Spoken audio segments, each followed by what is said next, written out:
So today is a wonderful feast day in the church. It is the conversion of St. Paul, and we have two accounts that were options for us from the Acts of the Apostles. The first one that was read this morning was from Acts chapter 22. We also had the option of Acts chapter 9, and then there's another occasion where Paul tells a bit of his story, and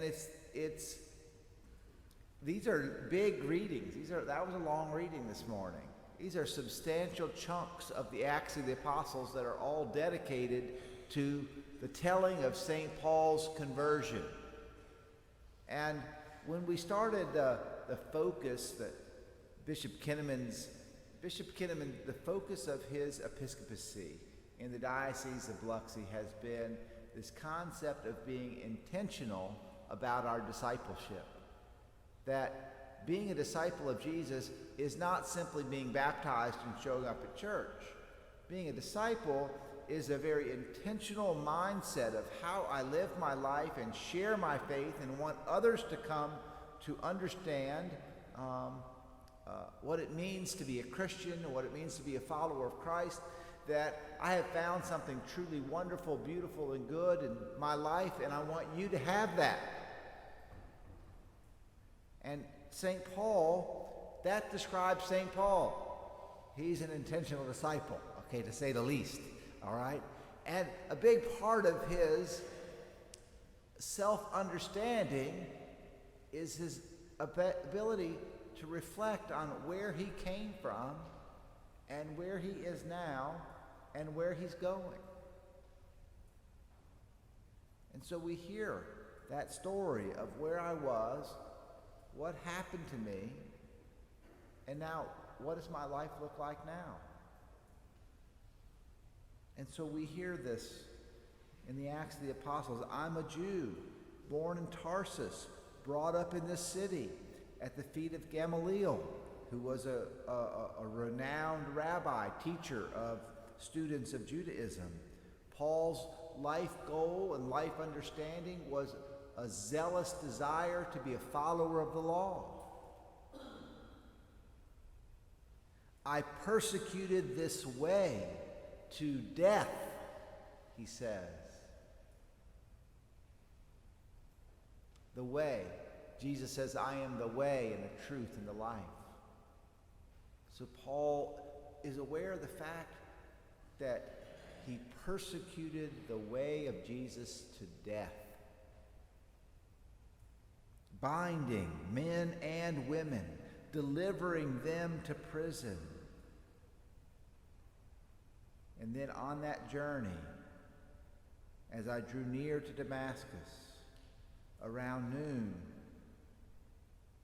the great light in the sky appeared, shone around me.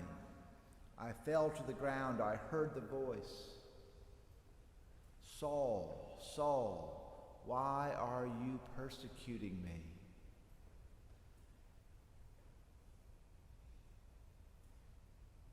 Who are you? I am Jesus.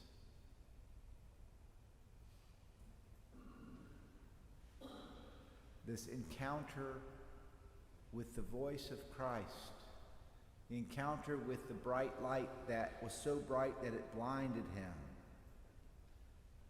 his helplessness, his utter helplessness after his encounter with Christ. I had to be led by the hand into Damascus. This humility from this arrogance that persecuted the way to death to an utter humility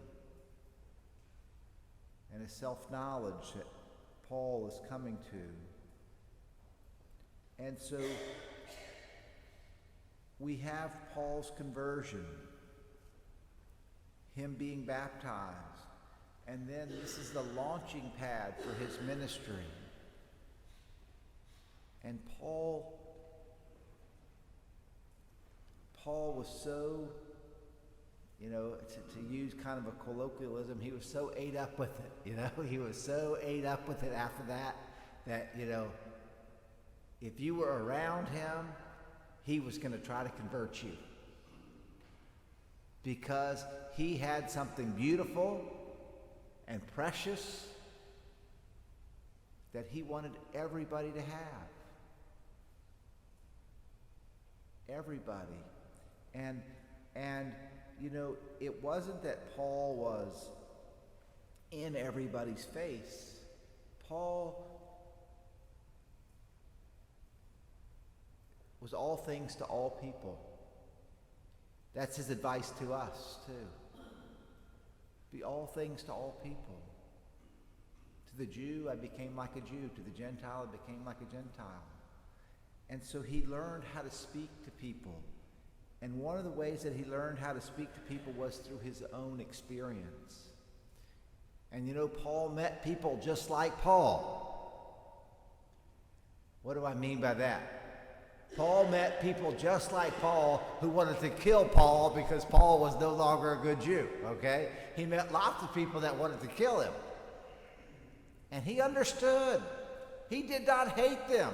He understood, I know exactly where you're coming from. I used to be you.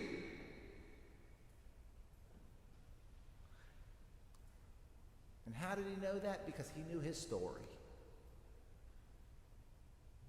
We have to know our story. We have to know our story and our path and reflect on it. And all of, none of us are going to measure up to be like St. Paul, but all of us should be on this journey. And as we celebrate St. Paul's conversion today, we want some of his zeal. I want some of his zeal. I want some of his wisdom and his courage. And we can really know Paul in the communion of saints, Paul the zealous apostle, Paul the example of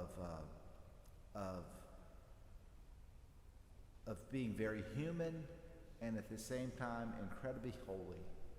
So we celebrate today a great hero of the faith, a personal hero of mine. I hope he's a hero of yours, St. Paul. So St. Paul, pray for us.